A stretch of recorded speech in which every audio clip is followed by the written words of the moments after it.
morning, Florrie. Good morning, Mrs. Longhurst. Bit nippy, isn't it? Ah, you're right there. Hello, Lizzie. Off to school, mind how you cross the road, love. Oh, hello, Martha. See, you wouldn't have it, would you? Oh, yes, they're digging a hole. They'll be evacuating you soon. Why, is it the Russians? Oh, well, of course, they won't admit anything till they have to. They don't like starting a panic. Why, there's nothing to be nervous of in men digging a hole. There's men digging holes all over England, and I haven't heard of any panic taking place. Oh, it's not the holes. It's what they expect to find in them. Have you never heard of unexploded bombs? Oh, gracious me, where is it? Well, I didn't say it was. I just said it might be. I mean, they have been known to remain hidden for years and years, right underneath people's very houses, just ticking away. Very well, then, ask them. Ask them. Ask the men. They'll know what they're digging for, won't they? Excuse me, young man. Hi, what is it, missus? Well, me and my friend was wondering about the hole. Oh, well, we've got all the help we need, but you're welcome to a word with foreman. When do you expect to come across the bomb? Bomb? There's no bombs down here, love. At least I flipping well hope not. No, as a matter of fact, we're putting in a new telephone cable.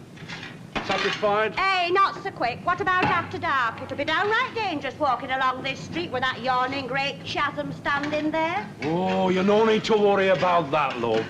No, we put the hole on the back of a lorry and tack it home with us when whistle blows. He's teasing you, Martha. I don't care what you say. It's downright dangerous. If there's any accident, we shall know who to blame. Well, don't pick on me, love. I'm only digging the blooming thing. You don't expect me to babysit all night with it as well, do you? Oh, morning, ladies. good morning. Found any buried treasure yet? I think it's disgusting. Upsetting people like this just so Lady Barlow can have a telephone put in that tuppence halfpenny salon of hers. Oh, Valerie, no, it's not to do with her, this. This would have been done in any case. That's right, isn't it, John? Hey, don't drag me into it, mister. I've got enough flipping troubles of my own. See you, ta. Shut up. I don't care what he says. Just answer me one thing. How is it we've never been dug up before?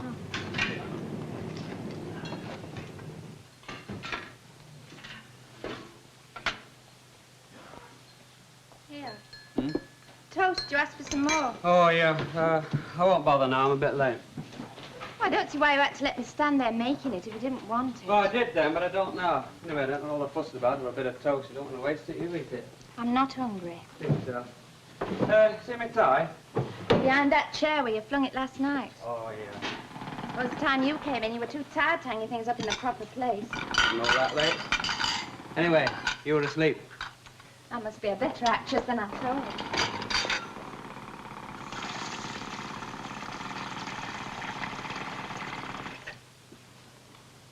I wish you'd have come with me, love. I'm sure you'd have enjoyed it. Why? Did you miss me? What do you think?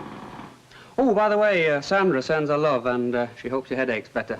What headache? Well, I had to say something. Oh, you had to make excuses for me, you Talk mean? about touchy. I had to give them some reason for you You not need to going, bother didn't I? telling lies on my behalf. You could have told them the truth. I simply couldn't stand the thought of spending another evening in the company of a pair of affected mummy's darlings. For heaven's who sake. enjoyed making me feel like a 2-year-old. And a not very bright 2-year-old, hear that? Hey, have you seen outside this morning? No, not yet. Well, they got the old blooming street up. They're not letting any traffic through, and policeman's paying out. Hey, it won't be long now before you get it put in. Put what in? Your telephone. This digging's got something to do with cables. Harry Hewitt says it isn't on account of you having asked for it, but I can't see it myself. Oh, I don't know, Uncle. I think he's probably right. I can hardly see them digging up the whole of Coronation Street just because I want a telephone. Would you like a piece of toast? It's spare. I don't mind. Waste not, want not. There's tea in the pot. No, excuse me. I will be glad when I get the phone, though. Sometimes people won't be bothered coming round, especially on the off chance of being fitted in. When they can ring me up, it'll be much better. Right, well, I'll have to go. I'm sorry, I've got to dash. Bye. Bye. Oh, Ken, just a minute before you go. Do you know out about that little lass, Susan Schofield? Schofield, Susan. No, Well, no. she goes to Bessie Street. She's a little skinny thing. You know, the one I was telling you about the other day that had a bruise on her face. Oh, that one, yeah. No, I'm afraid I don't. She's not in my lot. Oh, well, I know the scores of them down there. You Can't be expected to know them all. Why, what's the matter? Well, nothing. Leastways, I hope not. Just that I didn't see her coming out of school yesterday. Oh, you're getting an old fuss pot. Perhaps she's got a cold. Ah, happens she has. Nice enough for you? I wouldn't sit there much longer if I were you. You'll tire yourself out. You just think I'm sitting here doing nothing, don't you? Oh, of course we don't, do we, Elsie? Anybody can see you working your little fingers to the bone. Well, as it happens, I am working, but not with my hands. I'll leave that to this lot. It's all happening up here. Yeah, I know what that meant when I was at school. Hello, Kenneth. Got out of bed the wrong side, did you? What? Oh, yes, I suppose. Well, never mind, Kenneth. Only 38 more shopping days to Christmas. Yes, and if I feel then like I do now, I'm going to spend the holiday in bed. Cheerio. And you accuse me of being lazy. You are. He works very hard with those kids, and any time he gets off, he deserves. Come on, Christy. Hey, if you ask me, he's as daft as this lot here. For all his university training, I bet he doesn't earn half what I do. You know, you make me sick sometimes, Jedstone. Everybody don't worship money like you do. Kenneth Barlow does a very worthwhile job as it happens. And don't I? Isn't supplying people with stuff they want a worthwhile job? And sometimes it's hard graft, you know, persuading them that they want it. Are we going to stand here all day yapping with this? Ah, come on, no hard feelings. Will you give fix the pally tonight? Stop it, will you? Then. Come on, the buses won't wait for it. And don't you be so flaming cheeky, young man. All right. Tea break.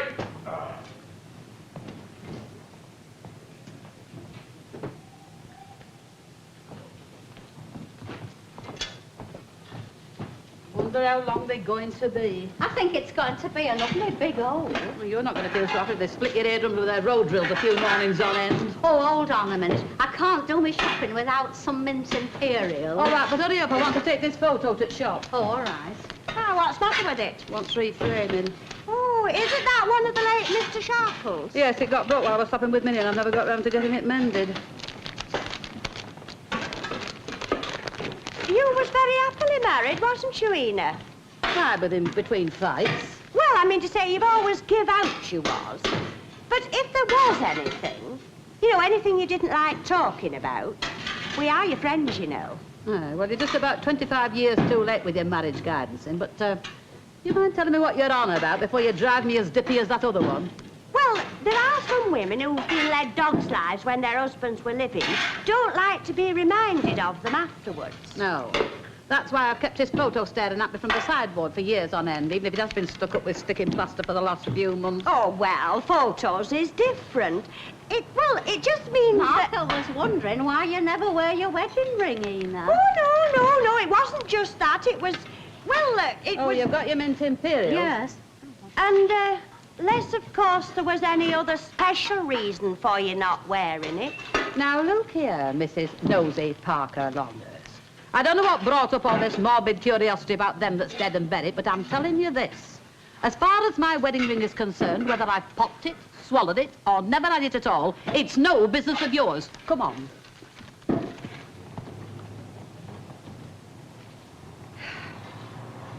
We're all looking forward to it tremendously. All the members of the group are very enthusiastic thespians. Yeah, will you just stick out for the star part? Oh, well, really, Doreen, one can't do that. When one is a member of a team, one must offer one's services in whatever capacity those in charge see fit to use them. Ah, and come Christmas, you find yourself stuck in a mucky corner behind the scenery playing trump. Oh, dear. Well, Mr. Swindley never puts the decorations up before December the 1st. Perhaps the groups don't celebrate Christmas the same time as we do. Oh, I think they do, Doreen. It's just the difference between big business and small trader. Well, I can't see them cracking on that Christmas comes but once a year. Have you had theatrical experience then, Doreen? Only in the school play. We did Tom Sawyer, and I had to kiss a pimply little kid with a runny nose. It's a wonder it didn't give me a necking complex for life. And of course, we won't be having a reading until we've made our final choice, but we have written to Mr. Nugent Hunt. He's a very well-known local playwright. Why don't you come along and try for a part? I know we'll need more people. Listen, after Tom Sawyer, I'd only take part in any acting if I had a written guarantee of a tall, handsome leading man. Well, there's always Edwin. Edwin Birtles? I'll play prompt. Oh, dear. Oh, I really must finish this before Mr. Swindley comes back. You know the best way of getting started? To be spotted in a bikini in the south of France. The best way of getting started at what? You're spotted in a bikini in the south of France. You're bound to get started at something. I do wish I could get him to join. Who, Edwin? Oh, I thought he already was. Mr. Swindley. He'd be a great asset to our little group. I couldn't fancy kissing him either. Oh, really, Doreen?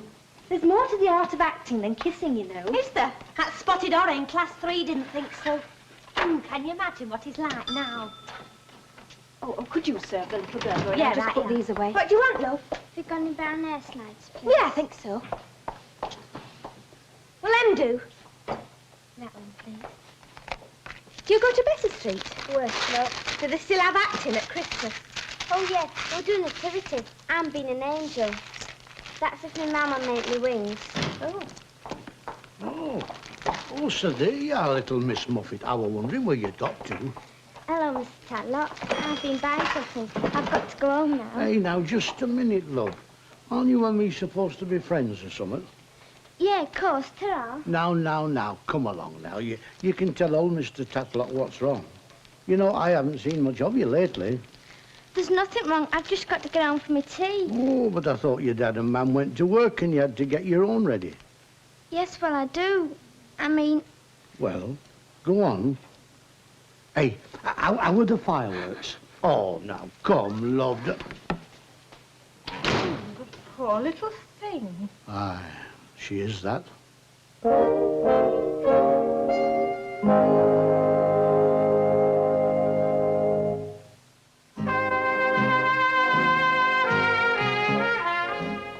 Won't make it sticky. Oh, I do hope so. I've got such flyaway hair. Oh, it certainly has a delightful smell. Well, try it anyway. Yes, how much do I owe you? 8 and 6. I think I've got the change somewhere. You know, your uncle was in the shop today. It was such a shame. What was? Oh, well, there was this little girl. He seemed to be rather upset over... Oh, Susan something or other. Yeah, he seems to have taken quite a shine to her and vice versa. He always had a way with kids. Oh, the poor little thing seemed dreadfully upset. It's something to do with her home life. At least Mr. Tatlock thinks so. Aren't there some funny people in the world, Mrs. Barlow? Yeah, you can say that again. I mean, it's all very well in books, but when it happens in real life, I mean, like that dreadful business with the Hewitt baby. Well, it wouldn't be real life, would it, if everything went smoothly all the time? Well, no, I suppose not. Still, I'm sure it's a lot worse round here. I mean, I'm not being snobbish or anything, but I dare say you'll be glad to move away. Move away? I expect you will be, won't you, when your husband has his first book published? And I'm sure he will. He's very talented. Mr. Swindley says so. Oh, well, that's very kind of Mr. Swindley, but we have no intention of moving anywhere. I didn't mean that. I'm sure you'll find it very exciting one day when he's famous, meeting all sorts of interesting people and Have you found the change? Yes, I only meant that perhaps you would. do hope you find the lacquer satisfactory. Yes. Goodbye. Goodbye.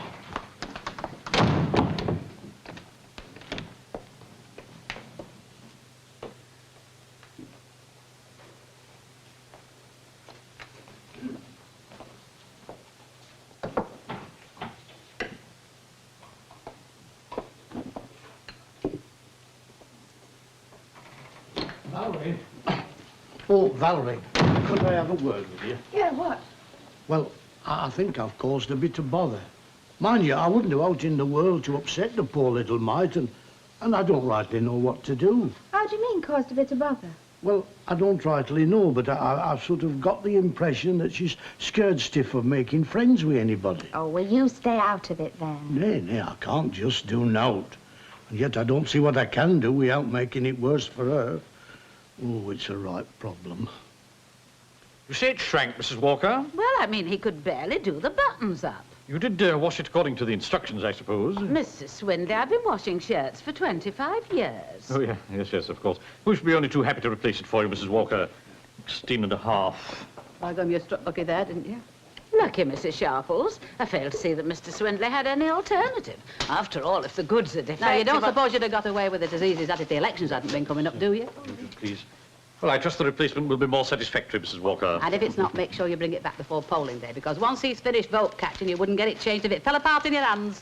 Mrs. Sharples, the policy of this establishment always has been and always will be satisfaction or money refunded. You do right to build up some goodwill for yourself. It's something for you to fall back on when it's all over. I'm a candidate for the council elections, not the hangman's rope. There's two sorts of opinion about that and all. Even you can't think you'll still get in after that little fiasco at the mission. Thank you, Mrs. Walker. Thank you. That unfortunate incident, Mrs. Sharples, was one of the trials and tribulations that one must expect when one enters the harsh political arena. However, all other things being equal, we are cheerfully optimistic. The people Well, I don't know about you, but I come in here for a darning needle, not a cabinet meeting. Thank you very much, Mr. Swindley. Thank you. Afternoon, all. Afternoon, gorgeous. Oh! Can I help you, Mr. It's just the opposite, my dear Mr. S. It's me that's in a position to help you. I don't quite follow. Oh, you will when you see them. Sensational isn't the word for it. The little birds will do their nuts about them. They'll go wild, they will. Do they not? What exactly are we discussing? Blouses, me old China. Normally £4 a piece. I can do them at 30 bob. Bankrupt stock, you see. You've got to have the connections. Oh, I'm afraid you've made a mistake. No, all our buying is done from head office. Oh, listen, you want to see them? Oh, see-through, isn't it? No safety pins in your shoulder straps with this little lot, darling, I'll tell you. Cheeky monkey. So when can I fetch them round? I'm sorry, but all bulk purchases have to be authorized by Mr. Papagopoulos. OK, where does he hang out? Who? Mr. Papa, whatever his name is. Where's his pad? I'll go and chat him up a bit. He's the chairman. Well, that's all right. I'm no snob. I don't mind slumming it now and again, do I, darling? I'm afraid it's quite out of the question. And I must ask you to leave the premises, unless you intend to buy something. Here. You wouldn't let me have hair and afro, would you? No, well, I was leaving anyway. Here, does Mr. Papalophagus buy all your gear and all? Gear? Well, you know... the clothes what you wear. Certainly not. Well, that's all right then, because listen, if ever you fancy yourself in a bit of black nylon lace, you know what I mean? Just mention it to your Uncle Jed. It'll be a pleasure to fix you up. So now, well... What are you going to do with them? Sell them, I hope. Sell them? Your only chance is giving them away. Can't see no one buying them. Oh, hello, Mrs. Sharple. Oh. What are them made of? Eggshells? Oh, no, they're very well made, them are. Well made? Huh. I wouldn't chance dropping a tablet of soap in that lot. Lynne Carol must be going soft in his head buying that lot of junk. He didn't. Well, what are they doing here, then? Having a rest on the way to Knacker's Yard? No, what I mean is he didn't buy them. I did. We'll change them if they don't. Oh, thanks very much. I think that's a lot for now, anyway. Yes. Bye-bye. Bye. Oh, excuse me, Mrs. Hewitt. Hewitt. I wondered if I could have a word with your husband. Yes, I suppose so. Could I help? Well, it's about the motor car. I wondered if I could prevail upon his good offices on polling day, you understand? Oh, well, I'm afraid that's Harry's problem. She'll have to have a word with him about it. Bye-bye. Thank you. Goodbye, Mrs. Hewitt. Go on, ask him. What? About being in the play. You know you're dying to. I will, if you like. no, darling, Mr. please, Swindley. no. Miss Nugent fancies you as an actor. An actor? No, it's our literary circle. We're putting on a play at Christmas. It's only a small effort, of course, but it's all in a very good cause. We subscribe to several charities. Wouldn't have to be costume stuff, though. I can't see you in time. No, actually, it's more on the production side. We need someone to take charge of us. Someone who's a born leader. Well, someone like you, Mr. Swindley. Oh, really? Well, one admits one has certain qualifications. May I think this over? Oh, yes, by all means. I suppose your Mr. Birtles hasn't the necessary qualifications, eh? Oh, it's not that. It's just that Edwin doesn't think he ought to play the lead and produce. Actually, he'd have been marvellous. Ooh, you've buttered him up a treat. Aye, all right, Charlie. Let's chuck it in now.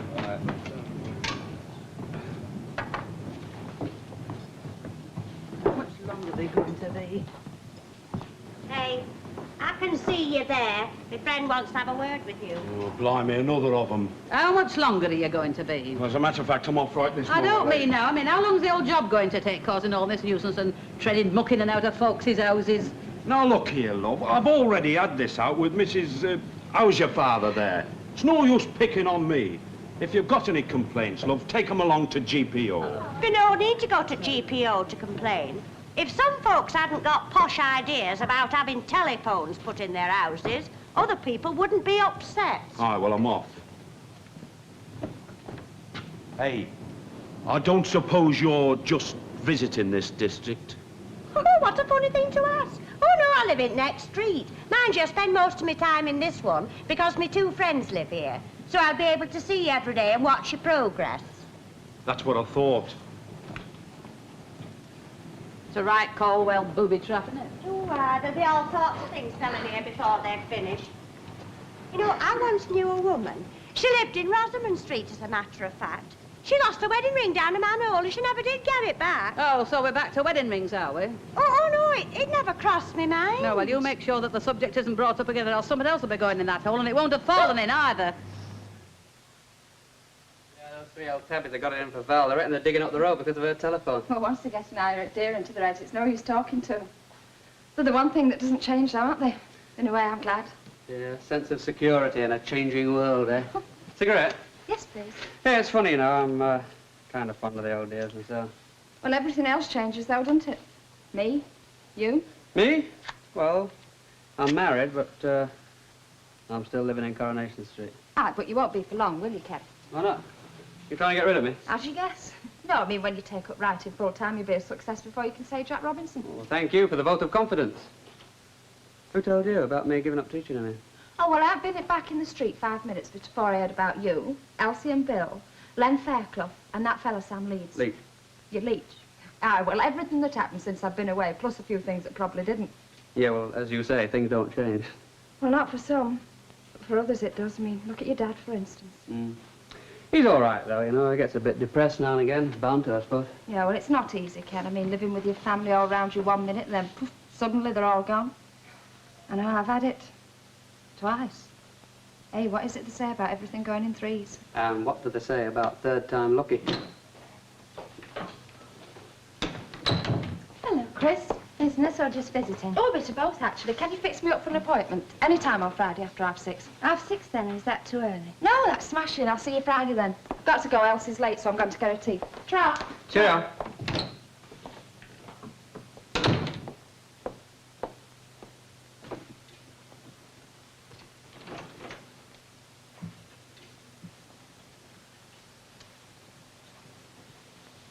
Well, I think we ought to talk about it. Yeah, I suppose we should. I mean, it's ridiculous to go on like this, isn't it? Oh, I'm sorry, Ken. It was my fault. No, it wasn't, love. It was just as much mine, but I think we ought to talk about it because it might happen again.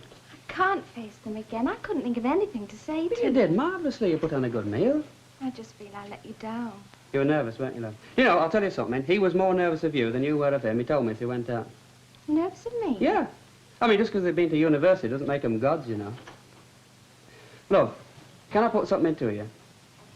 Supposing I met someone from the university, someone who could help me with my work, like a publisher, and I brought him home for a meal, what would you say? Probably wouldn't say anything all evening. And with your looks, you wouldn't need to, either. We're being silly, aren't we, love? Hey, I've got something to tell you about Uncle Albert. Don't tell me. He's invited Minnie Colwell to the Saturday matinee. No, listen, this is serious. You know that little girl he's so fond of, Susan? Well, apparently he gave her some fireworks and she's got into trouble at home. He's terribly worried about it. Well, perhaps the parents don't like her getting presents. I mean, they don't know your Uncle Albert, Oh, do no, they? there's more to it than that. He's convinced she's unhappy, Ken. He actually thinks she's being ill-treated. Well, some parents are tougher on the kids than they should be, but it's difficult for them. They've got to make ends meet, you know. You've got to see both sides. Yeah, but if they are... Look, I think your Uncle Albert's exaggerating the whole thing. Now, if we're talking about people who've been ill-treated...